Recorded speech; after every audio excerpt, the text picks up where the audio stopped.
try and talk today a little bit on Pessach and a little bit on the Parsha of the week. And there's an interesting thing that actually, after you think it through, you see that there is a very common theme between Pesach and the Parsha of the week.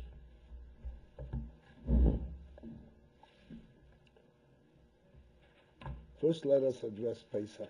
Everybody's preparing for Pesach. And we all know that Pesach is unique in that we eliminate chometz, but we don't eliminate chometz like normal, like the bottle or anything else. We eliminate chometz all the way, complete. There is no compromises there. Normally, let's say a drop of milk drops into a pot full of meat. So the milk gets bottled.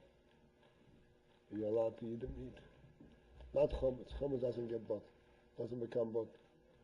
We are extremely particular with that. That's why there is so much cleaning. Because you have to go after the little crumbs to make sure that nothing is there.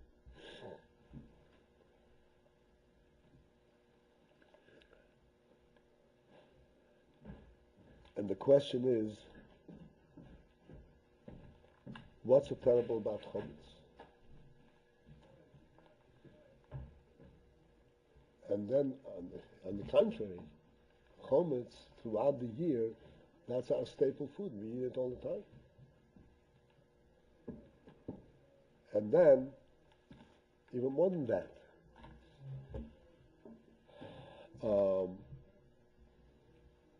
in the Beis HaMikdash, everything was matzah. Everything throughout the year was matzah. Lechem haponim. You know what lechem haponim is? The breads that were sitting on the shulchan, on the table, they're all matzah. There was no chometz in the Beis HaMikdash, except for once a year. That was on Shavuos. The blood lechem and the shnei halechem, it was chometz. Said the Torah should be chometz. All of a sudden, after Pesach, where chometz is eliminated completely, is totally intolerable, all of a sudden it becomes a mitzvah to bring chometz. How do we understand that?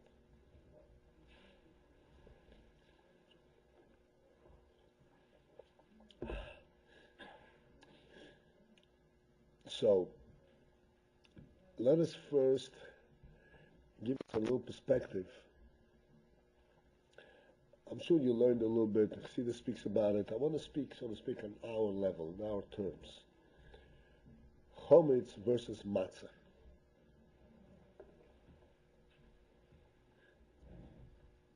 What is the difference?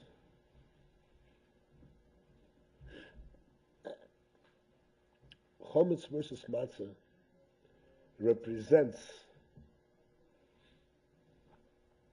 two manners how we can relate to the world. One is called a matzah manner, and another called a chometz manner.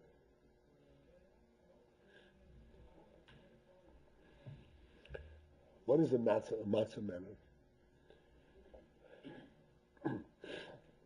Matzah means that you take flour and mix it with water. You don't even allow it to rise, just plain flour and water. Which means that you take the food just the way it is made, just the way it comes out naturally. You don't enhance it, you don't embellish it, you don't enrich it. You eat it just the way it is. I'll come back to the significance of this. Chometz means that no, you let it rise, you let it show its richness, what it's capable of doing, and enrich its taste, and becomes fluffy, and becomes tasty, and all that.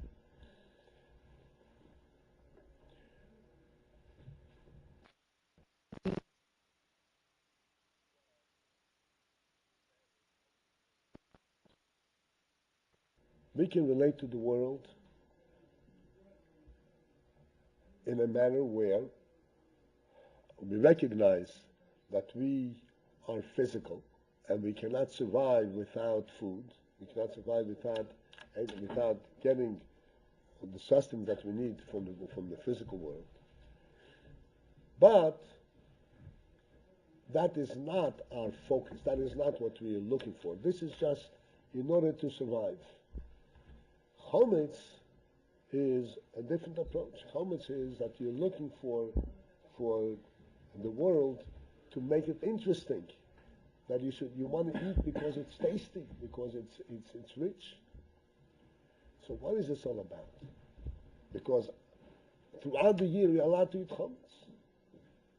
And like I said, in Shavuos, we actually bring chometz into the Beis Hamikdash.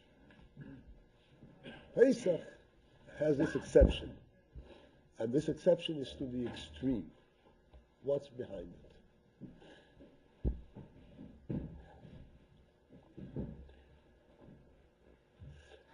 We know that Pesach was that moment in our national history that we were born as a nation.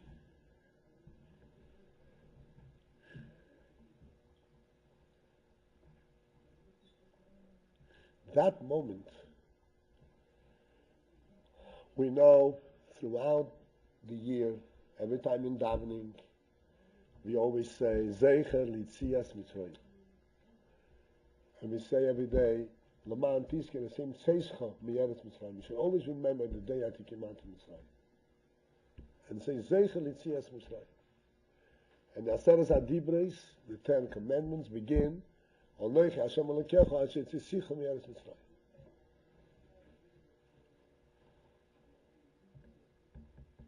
You would think that yes, Hashem took us out of Mitzrayim, we really appreciate it and all, but now we are free people. And we are a people now for 3,000 years. How long are we going to remember that we were slaves and we took out of Mitzrayim? Let's go on with life. What is the point of this? We know, however, that this is a principle in Torah. We have to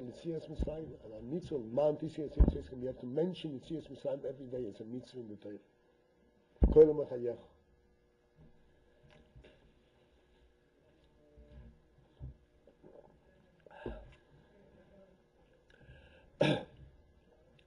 The explanation for this is a principle that we already touched upon previously.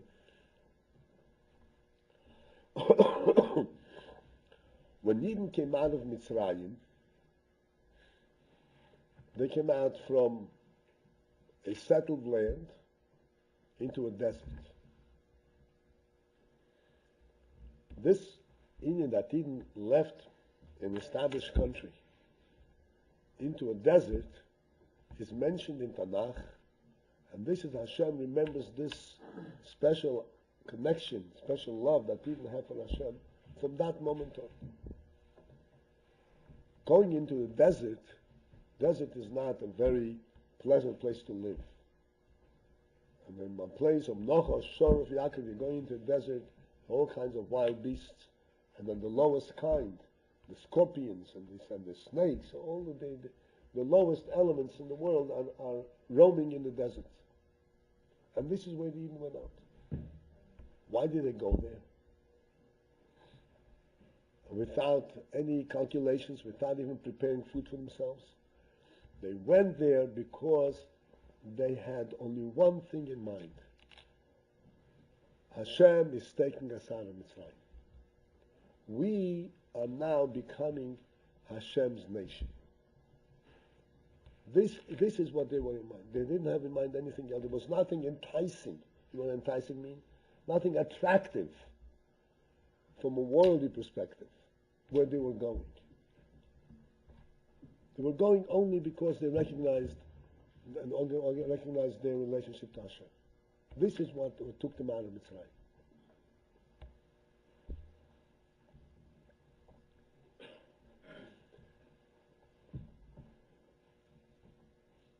This is why matzah matzah is the food of Pesach, and chometz is completely forbidden. What's in chometz? I explained this before.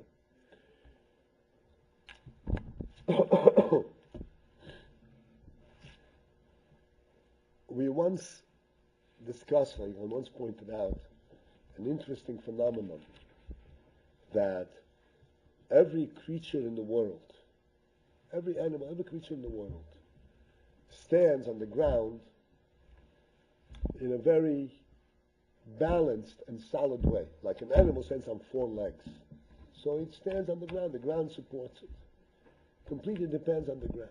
Like a table, even if it's not alive, also four legs can hold up a table. Except for the human being. The human being stands on two legs, all the way up erect. And physically, from the rules of physics, so to speak, it doesn't make sense how he stands so solidly. What then makes him stand so solidly? It is his brain. The chayos that's in his brain, this is what's holding a person up.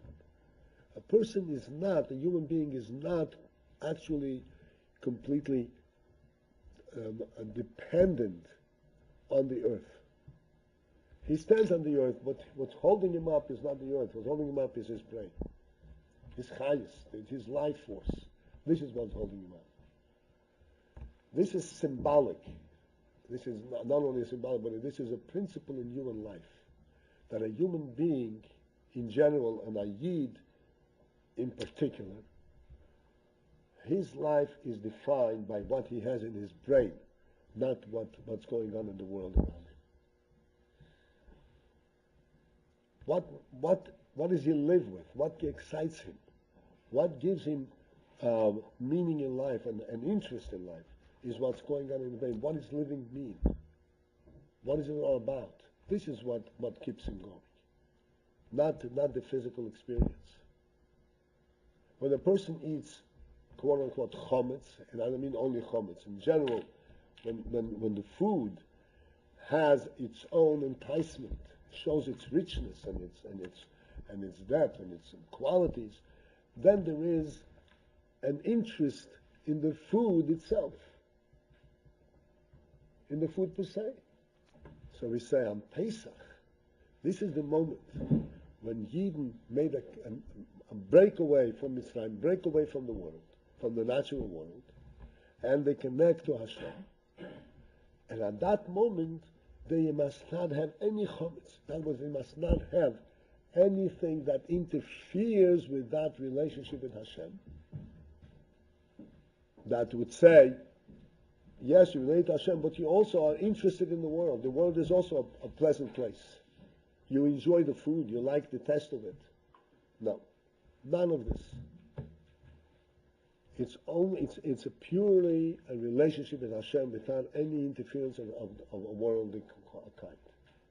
This is called a matzah stance, a matzah level. That you are there just like a human being stands on the ground. He has to stand on the ground. He can't fly in the air. He stands on the ground with his feet, but he's not dependent on it. He's held up by his spirit, by his spiritual force. And this is what matzah symbolizes. That we are in the world, but we are in the world just a moment, just a little bit of it, just barely touching it. We're eating matzah without any taste to it. Without getting involved. What are we involved in? We're involved in the real thing in our spiritual recognition, a spiritual sense.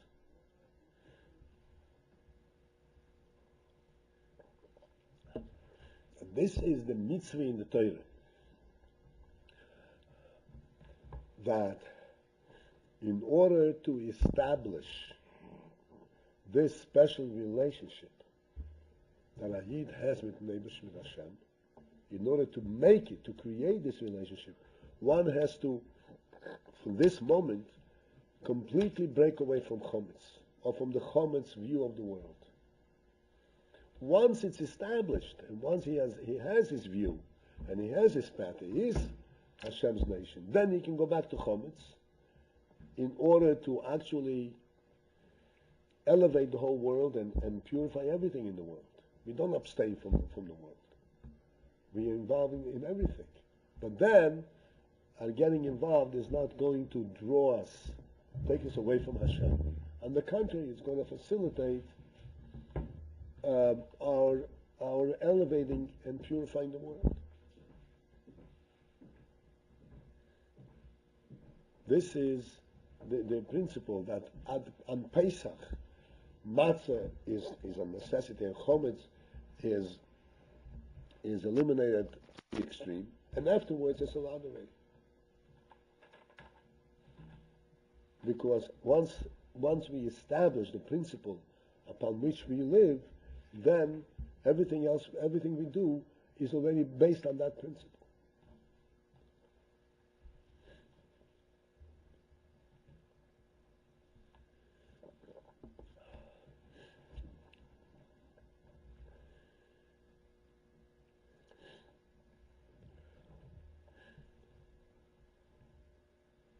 Perhaps I'll come back to this, see how long it will take me, the other part.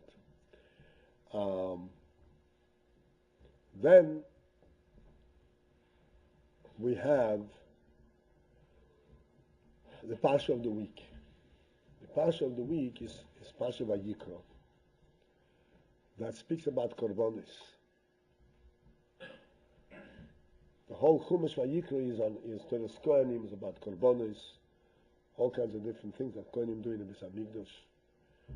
And we all know korbanos are a very important central part of our Avodas Hashem. When they built the Mishkan and brought the korbanos, this was the breakthrough, and this was the greatest level of godly relation and participation with us. The Beis Hamikdash is the holiest place, and what is the Beis Hamikdash? The Rambam says that principally the Beis Hamikdash, in addition to the Orim, but principally the Beis Hamikdash was a place where you can make korbanos, and we are waiting for the third Beis Hamikdash to be built, so that we can make korbanos. So now, from our perspective, in our world, in our mind, we start thinking about it. What is korbanos? How is it? What does it mean? How do we relate to it? You say it's very holy, it's very high, it's very pure. How do we relate to the whole concept of a korban? A person sinned, and he takes an animal, he shechts it, puts it on his mizbeach, puts fire to it, burns it up, and lo and behold, he washes away his sin. What happened?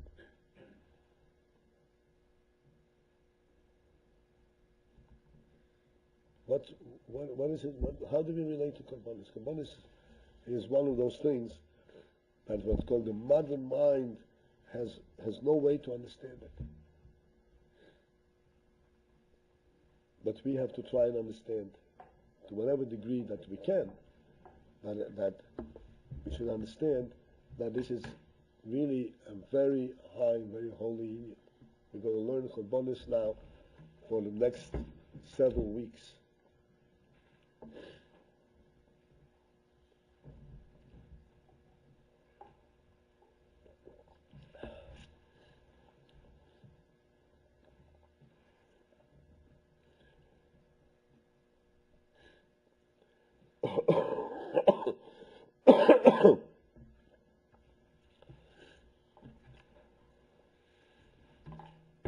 So briefly, if we can go into this and reflect, what is like the union of korbanos?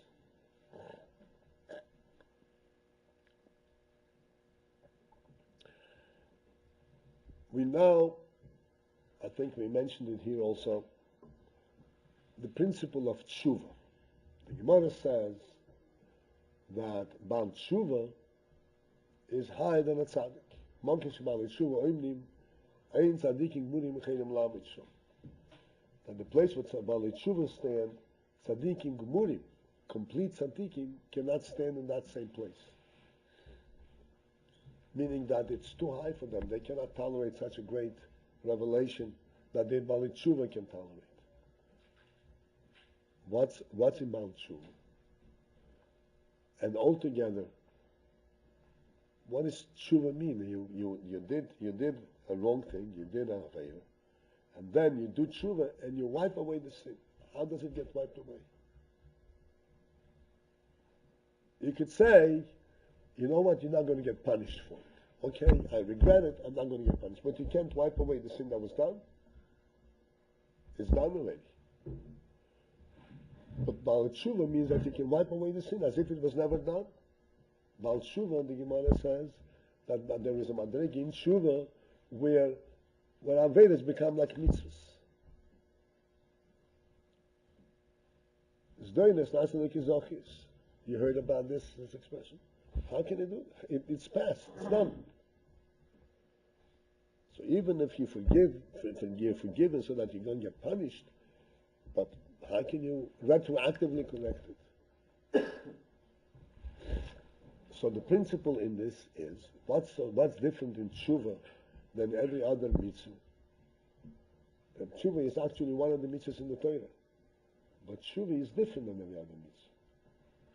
And what is the difference? The difference is that in every other mitzvah, we are involved, it's like a combination. We are doing things, like we are eating matzah. Hashem told us, give us a mitzvah to eat matzah. But what is matzah? Matzah is food, is physical food, boiled food. In every mitzvah, we are doing things in the world according to the way Hashem wants us to do. That's essentially what the mitzvah is. We give tzedakah, we take money from our pocket to tzedakah. That's regular money. You put on tefillin, you hold an esrog.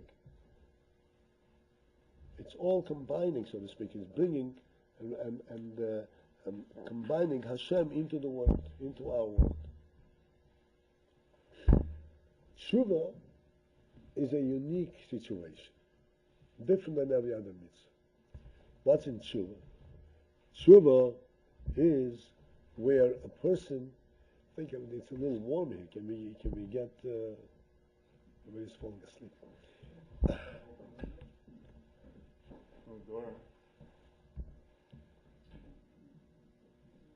Oh, okay.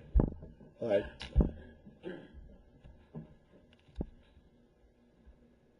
All right, fine. Tshuva is different. Tshuva is an approach where you don't recognize anything. You don't recognize the whole world. You don't recognize anything. You just come back to Hashem Himself. This is the principle of tshuva. In tshuva, a person says, I was involved in this and this, and I was confused in the world and all that, but I'm now rising out of it, and I want to know only the one truth, only Hashem's truth. I'm going to return to the real truth. That's true.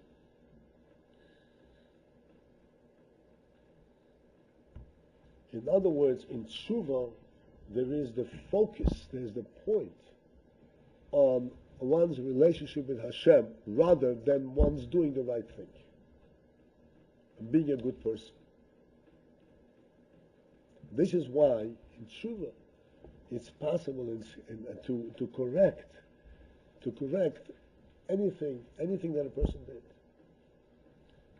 Because in tshuva a person actually rises higher than the world. They go straight to Hashem and to wipe away all sins. The mashal for this, everybody knows what a mashal is? The way to understand it and to illustrate this is something which we all experience. You must have heard it from me 10 times. That when a person has a blemish, has a cut in his finger,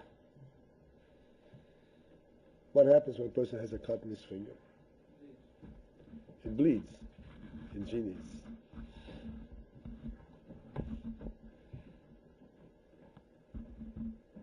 What do you do to make it heal? You cover it up so it doesn't get infected. And then leave it alone. If you leave it alone, it heals automatically, right? And how does it heal? It heals perfectly, like nothing happened. It comes out like it was never there. Why? What happened? How did it happen? Why does this happen? After all, this is a physical body, and it was cut, and now it heals. The answer is because in this physical body, in this physical part, even though it's physical, there is also a spiritual force. There's a neshama in it. And the spiritual force that's in it was not affected by the cut. It was not damaged. The damage was only physical.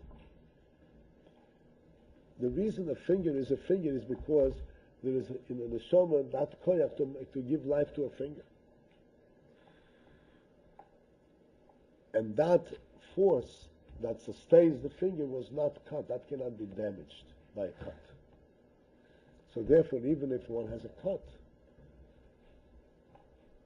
if he leaves it alone, that force of the neshama forces and directs the physical part of the finger to heal back to the way it should be, to a perfect state.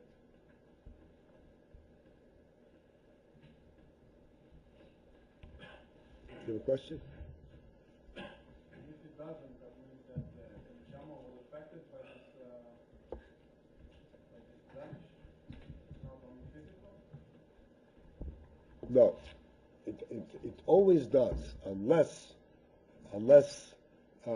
it is not just damage, like unless they separate it completely.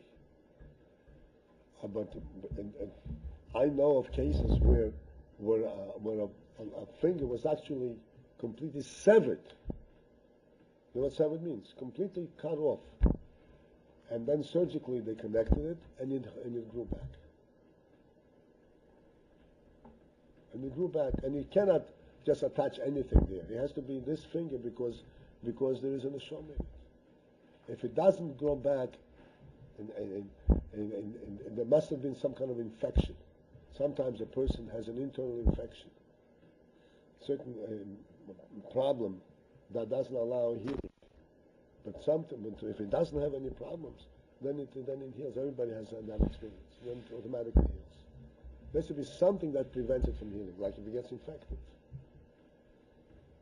And if it gets infected, so then first you have to disinfect, you have to kill all the germs, and then you have a chance for it to heal.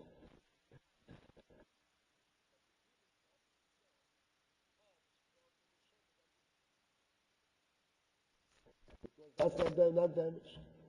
This is the principle of tshuva. Tshuva is that, yes, I did a sin, but Hashem is still whole. And I'm going back to the source of the highest, of the neshama of the world. And I'm saying, I'm dedicating myself to the Medrash. And that heals every kind of inequity, every kind of iniquity, every kind of damage. Because of my connection to Hashem, I become perfect all of a sudden. Complete.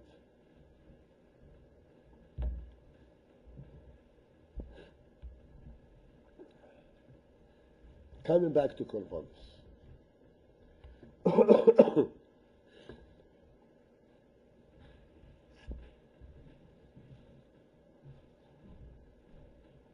In the world, there are, Korbanos basically are brought either from flower, vegetation, or animals. And there are three kinds of animals, now kosher animals. Bokor, keves, and ace. Three kinds of animals.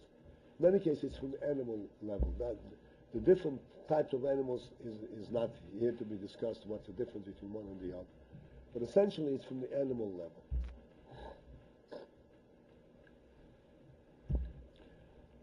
What's in the animal level? What's an animal? Just like in a human being, there's also an animal. We all learn about nefesh habahamis, the animal soul. What is the animal soul? We say there is a godly soul in a person, a Yidden, and there is an animal soul. What is this animal soul?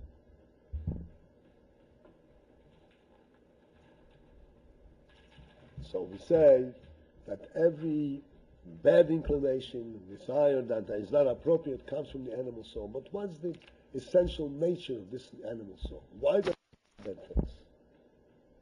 What is the principal difference between the godly soul and the animal soul?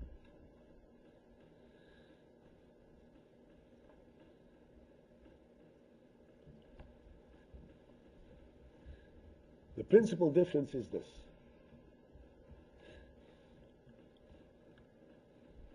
We all know and we understand that God created the world. And if not for that force that God creates the world constantly, there is no world. The world is not an entity unto itself. It is something that God creates constantly. This is what's recognized by the godly soul. The godly soul doesn't see a world. It sees God's creation. Because the world, to it, is not a real entity. It sees it only through the eyes of what is it created for and what does God want from it. What is the animal soul? The animal soul that is not interested who created it, where it comes from, and what is it here for and what is its purpose. He's interested in only what he sees. Oh, this is tasty, this is good.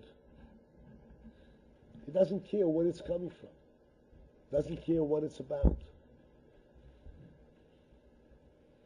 Let's say a person did a wrong deed. Like he went and he stole somebody's property.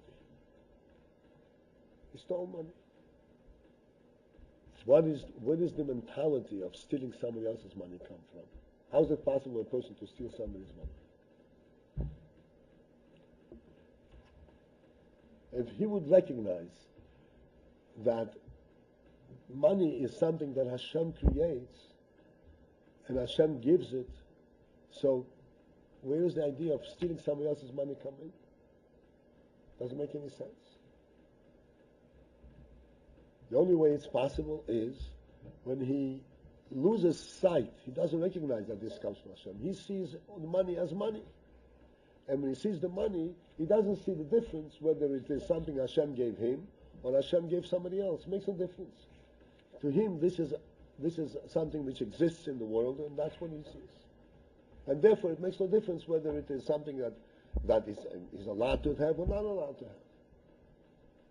In other words, this is the animal view of the world.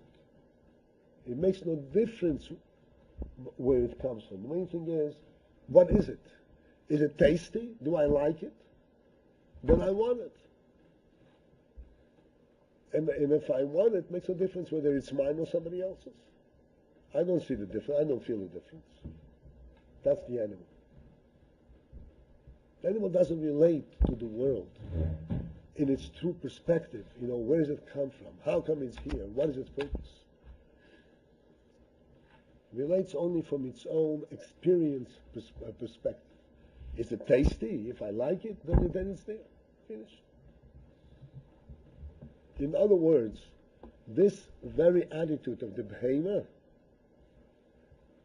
is an attitude that states that the world is a separate thing from Hashem. It doesn't recognize that Hashem creates the world.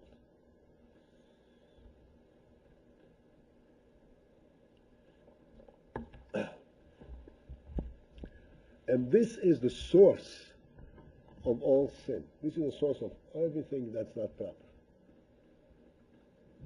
This is the principle of an nefesh habahamis, of an animal soul. How is it possible for a person to do an animalistic act? Is, like the Alter Rebbe explains, he lost sight, he forgot the truth for that moment, and he only saw it like an animal. Doesn't have seichel, doesn't understand what he's looking at, and therefore he went for it. It looked good.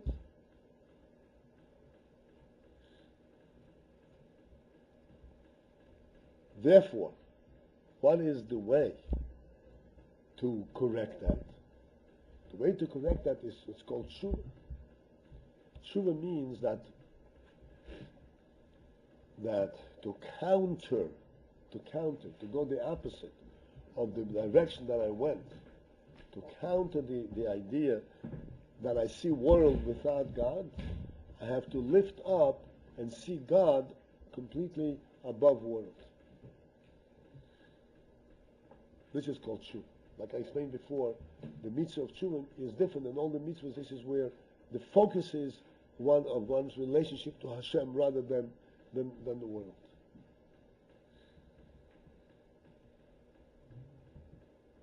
And this is where the union of korbanos comes in.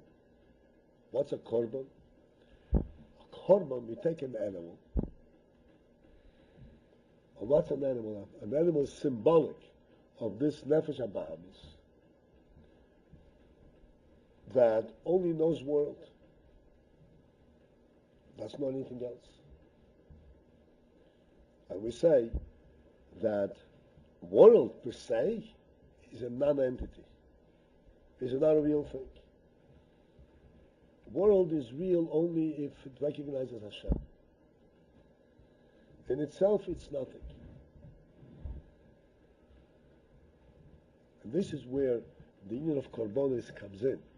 That we take an animal, we put it on the mizbeach, we are actually declaring that the whole mitzias of the world is of no significance, is no consequence. We don't go destroying the world, because the idea is to build the world, but we have to build the world on the proper principles, on the proper basis. So first we do tshuva, and then we start building the world on the basis of that tshuva.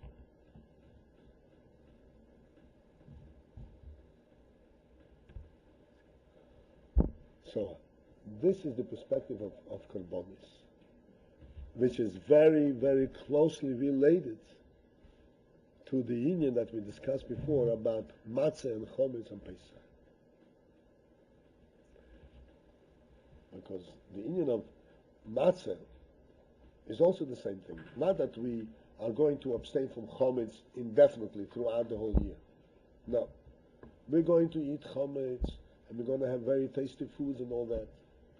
But not at the beginning, not when we first get born as a nation. When we first come out, when we first decide that we are going to follow Hashem, we forget completely about everything in the world. And our connection to the world is only at the level, to the degree of matzah.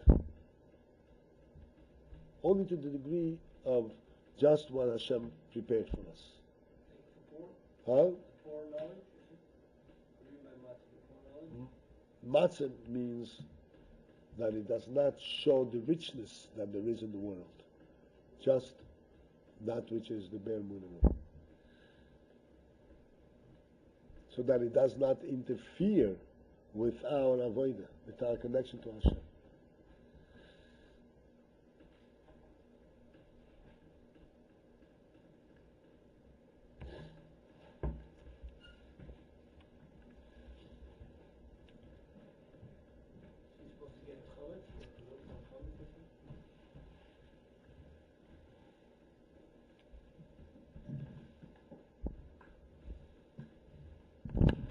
Do I have you here? Yeah. What? Just, what was the end bit about the korban? How do you connect the idea of teshuvah with the korban? Like the animal state of the world is separate from Hashem. Then what do we do with the korban? We put it on mizbeach. We say the animal. Shak the animal. That's it. We shak the animal and put it in the name of Hashem, put it on mizbeach, which makes a statement that there is only Hashem. Once that's established, then we come back and live a normal life on the basis that Hashem creates the world. Because we're not going to get swallowed up in the world. How does the first question connect to the common with the question about why do we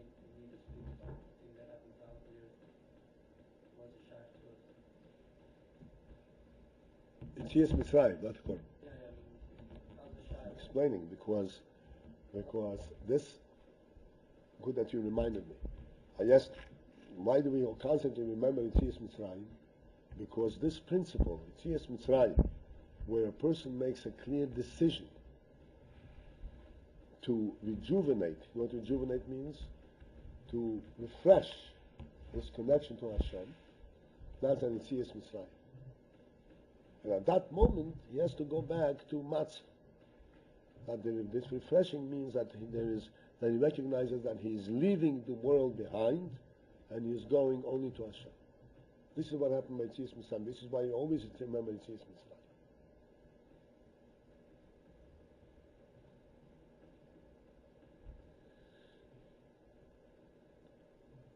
There's an interesting and important point associated directly with this principle in Bali Tshuva.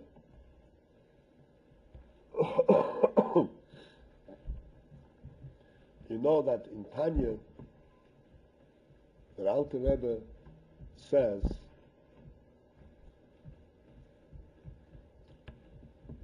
in the Hagdoma for the second Perek, it's called Chinuch Koton.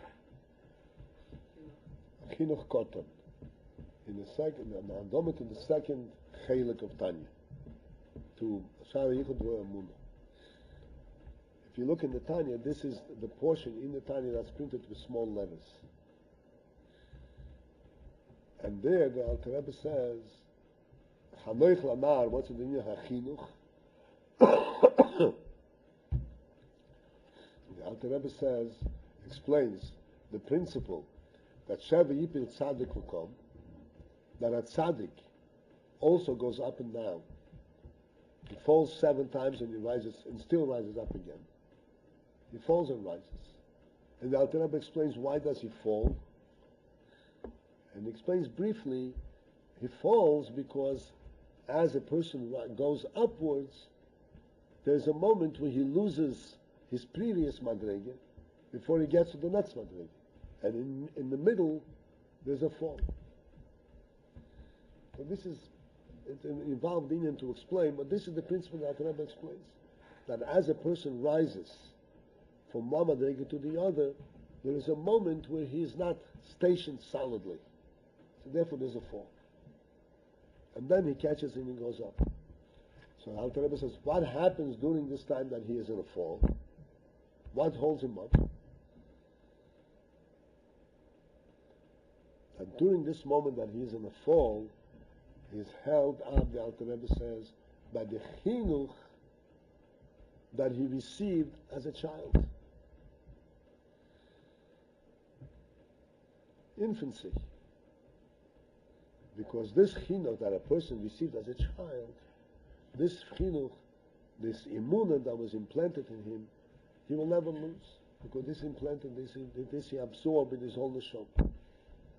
This is the Alter Rebbe explains. So then now, we over here can ask ourselves this question. If that's the principle that holds a person up, he also always has to go back and be held up by the chinuch that he received from childhood, from infancy. What about the Baal Tshuva who did not receive a chinuch as a child, who received an opposite chinuch, the wrong chinuch? How is he held up? What holds him up when he goes from madrega to madrega?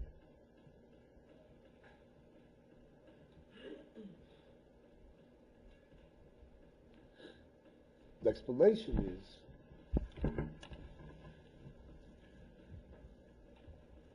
that every person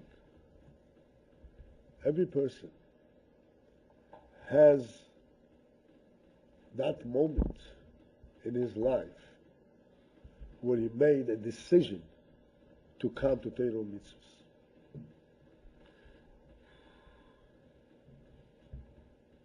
At that moment when he makes that decision, he changes over completely from wherever his worldly involvement was, He makes a decision to go to Torah Mitzvah, to Hashem.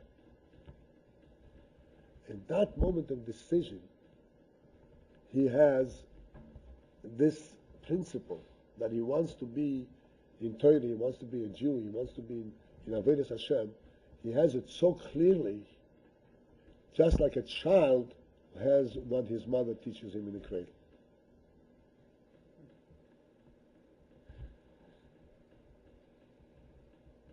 This is what we call in our what we learn the Chassidus in Das. He sees it clearly. There's nothing that no impurities in there. This is the Yitzias Mitzrayim.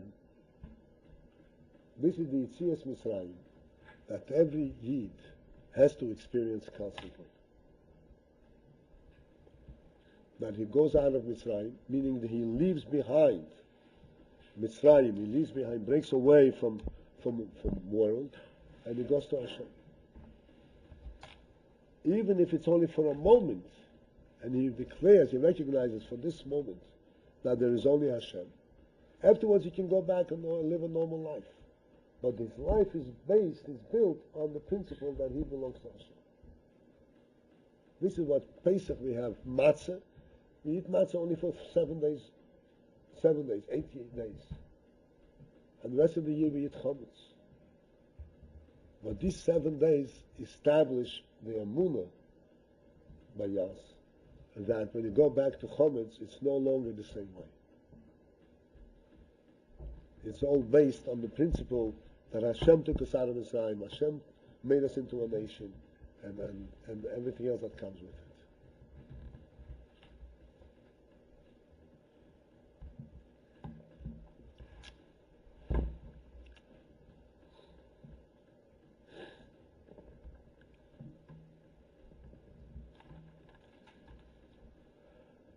So having said that, I hope we followed and understood more or less what I tried to explain. Now that we are really on the throes and preparing for Pesach, we do many things in preparation for Pesach. You guys don't have so much involvement in cleaning up for chametz, but nevertheless, you also recognize you have to be careful with chametz, you have to clean it out, and then you have matzah, and in matzah, when you bake the matzah, you saw to what extent we are careful with the matzah, that you should not have, not that it shouldn't be chametz, it shouldn't be possible that it should come in any kind of contact with chametz. This is unique for this moment, because this is the moment when we make that declaration. At that moment it has to be clear and pure. Nothing else can be involved.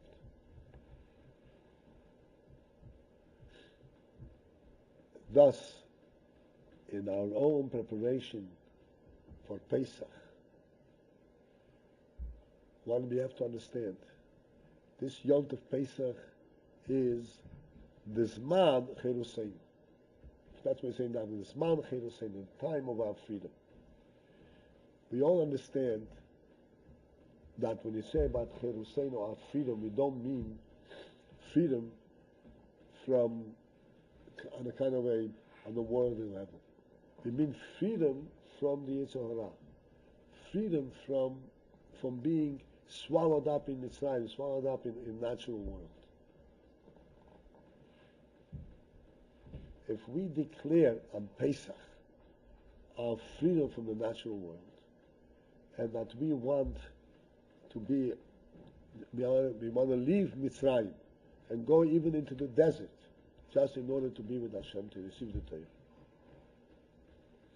then this makes it possible. This gives us the possibility beyond anything that we would dream otherwise.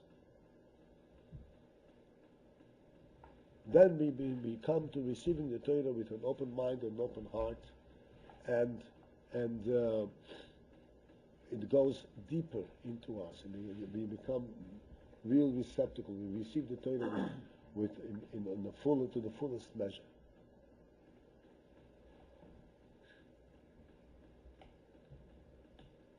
So while we have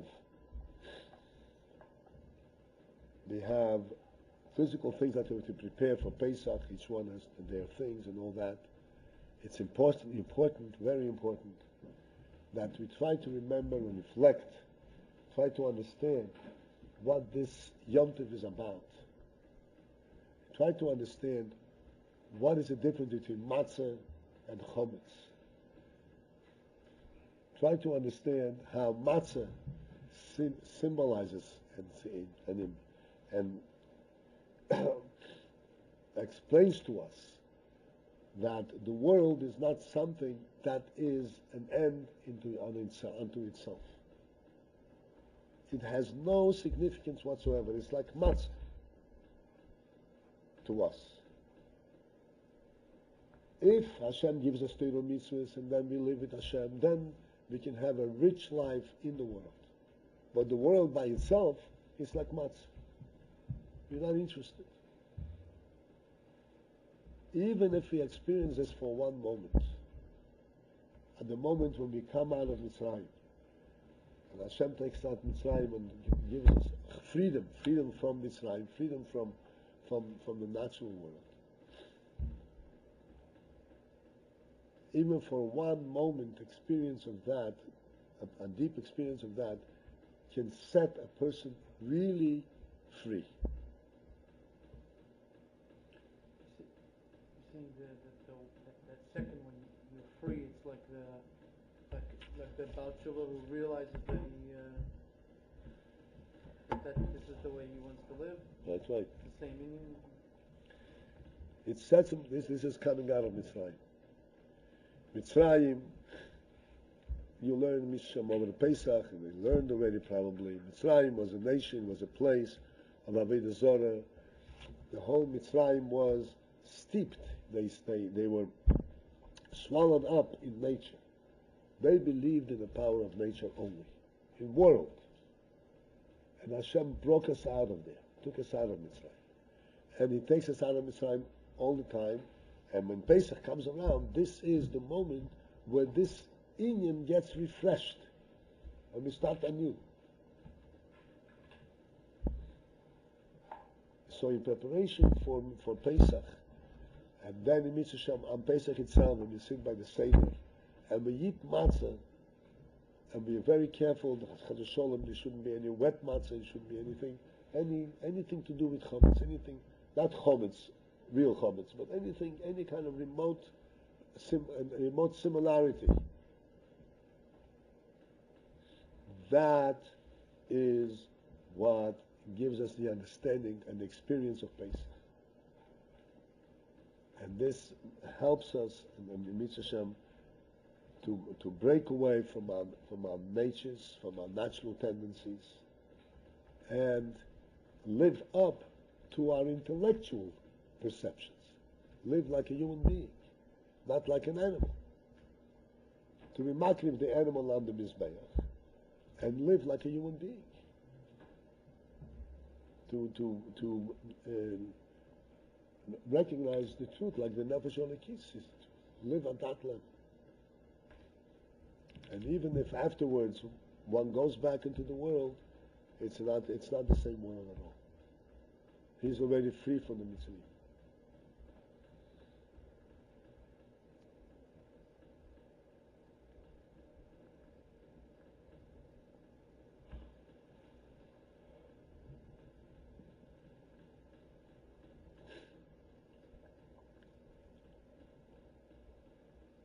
This principle, to whatever degree each one of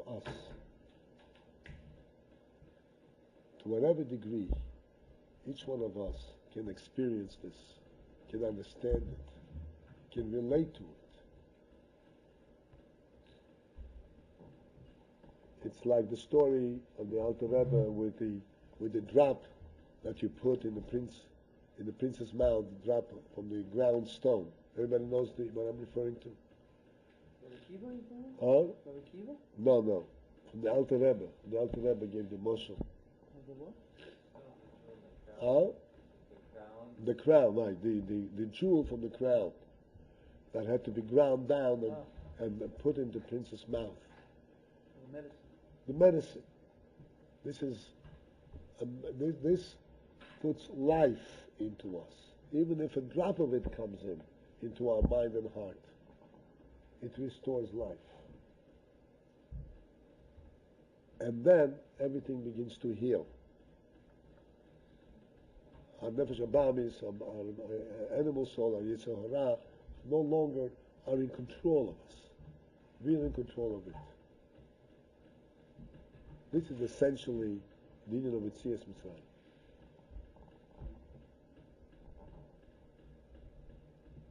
Rebbe should help each one of us here. We should understand the principle we discussed,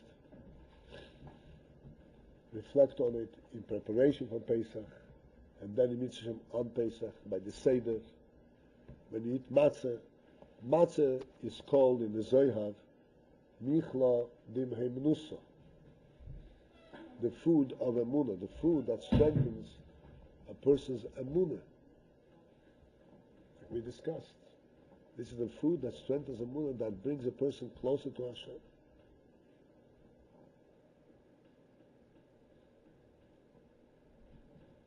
Emunah does not only mean that I believe when I think about it. It means that my whole life is based, is set on the path that is based on Emunah.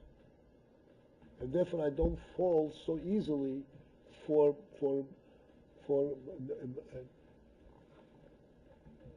different routes. I don't get confused that easily. I stay aloof. I stay above a little bit, above the world. And I know right from wrong, and I can float, and I can go through difficult moments without drowning, without being dragged into it. That's Yetzias Mitzrayim. That's Yetzias Mitzrayim.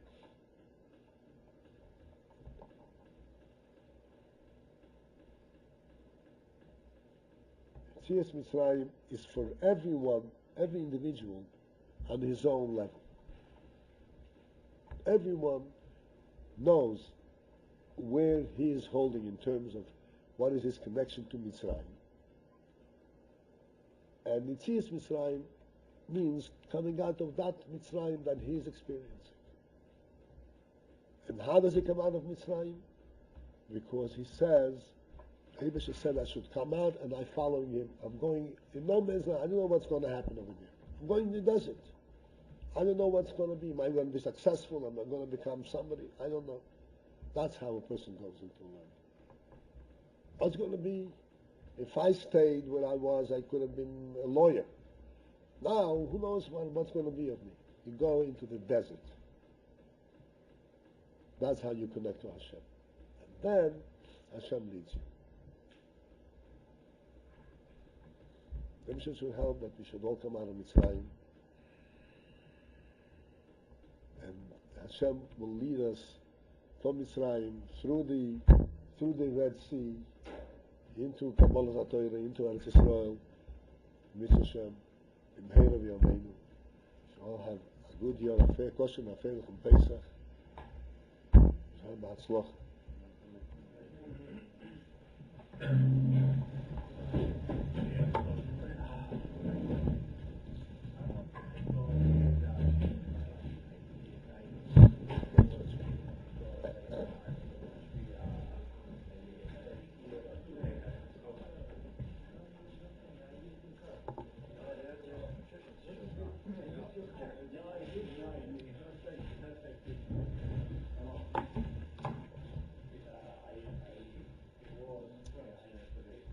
Got it, my friend?